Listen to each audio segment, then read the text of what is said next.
Hajde na kafu. If somebody in Serbia says Hajde na kafu, you're actually not just being invited to have a coffee, to have a drink, because coffee is never just a coffee and never just a drink.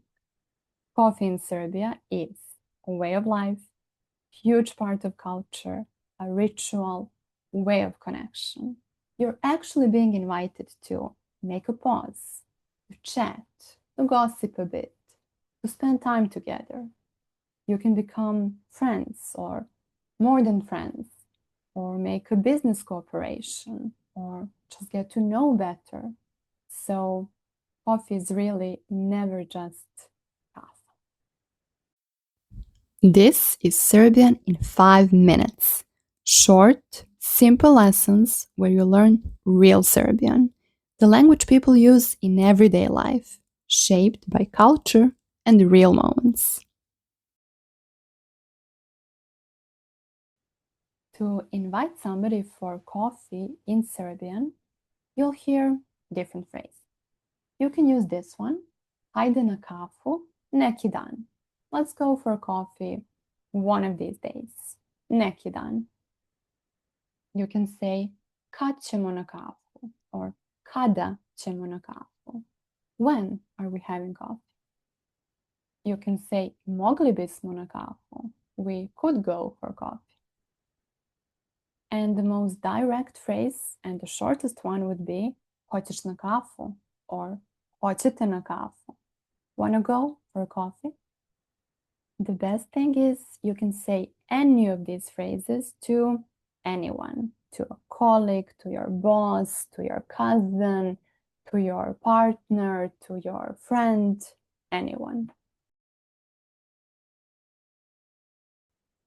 And if you're at somebody's home, you will most probably hear Može kafa or Može kafica.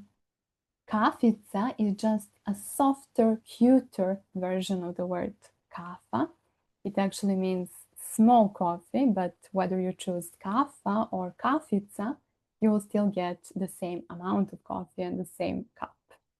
And in fact, this question, even though it's a question, it's actually a rhetorical question, I would say. Nobody ever expects that you would say ne to this.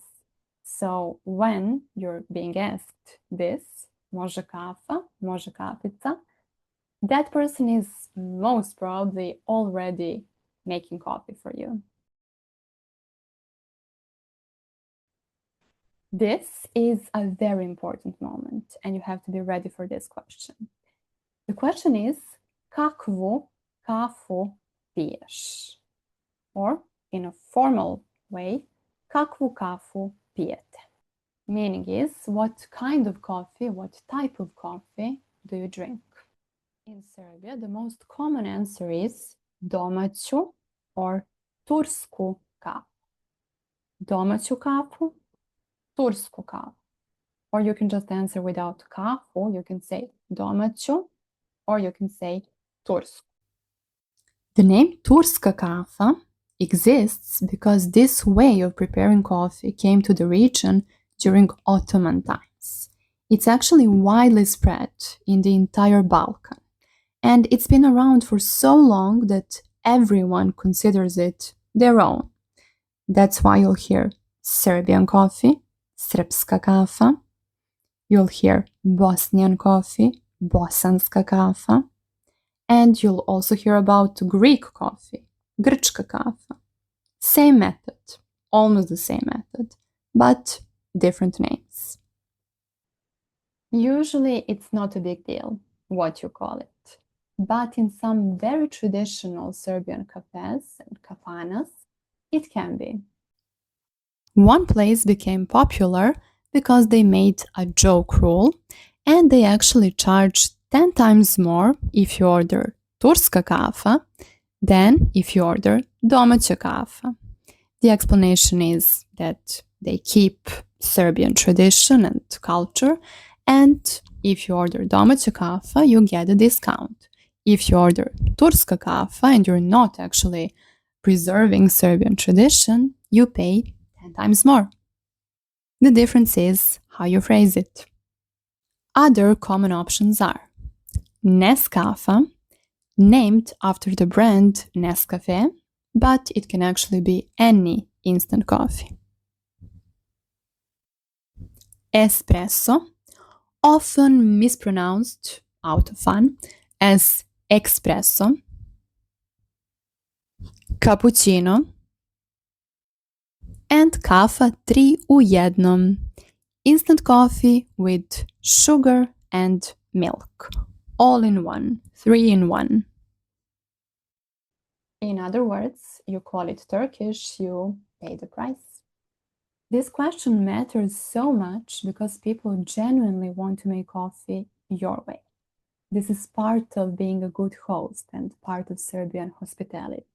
And you remember how important hospitality, gostoprimstvo, gostoprimljivost is in Serbia.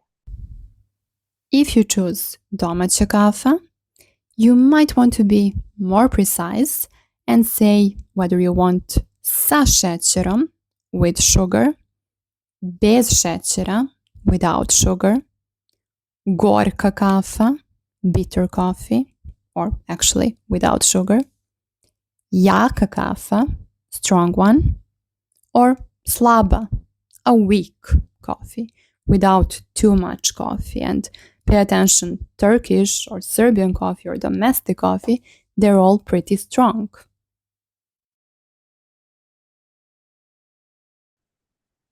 Serbian has, I would say, impressive number of names for kafa, depending on context. So you can have jutrenjača. Maybe you know the word jutro, and then you have this suffix. So jutrenjača, that would be morning coffee, the one you drink to wake up. Then you have dočekuša, coming from a word doček. That is the coffee that you make to welcome guests. Dočekuša.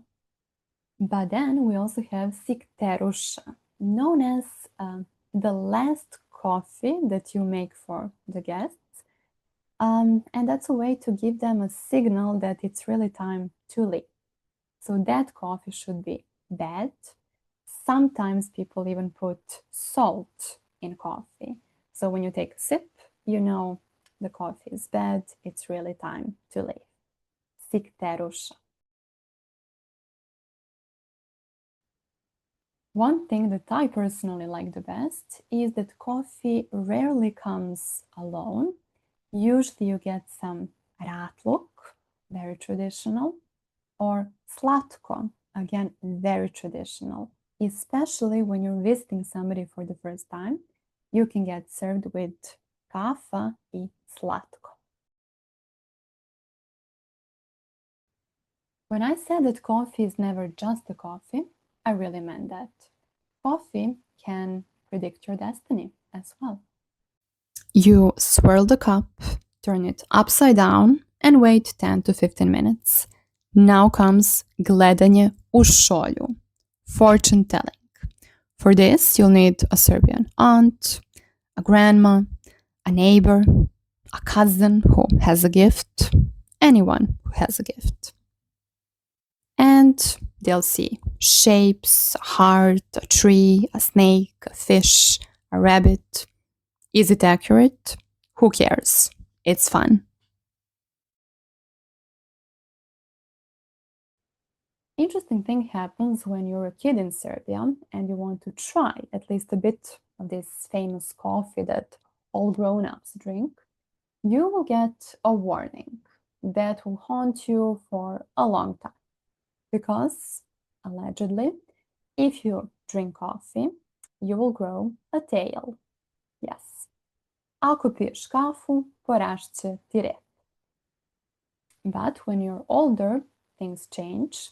And if you learned how to make a good coffee, then you might get this comment. Dobra kafa. Možeš da se udaješ. Good coffee. You are ready to get married.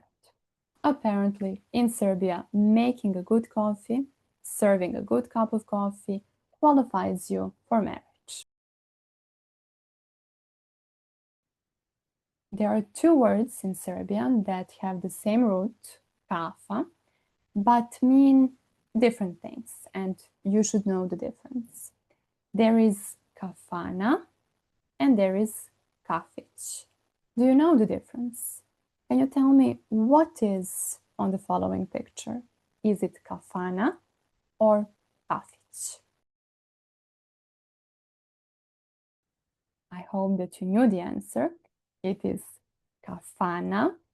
Kafana is the oldest and the most important Serbian institution. At least that's what we like to say. Now that you know what kafa actually represents in Serbia, next time that you hear Hajde na kafu, you should really answer with Hajde. Let's go. Hvala puno I vidimo se uskoro. Thank you so much and see you soon.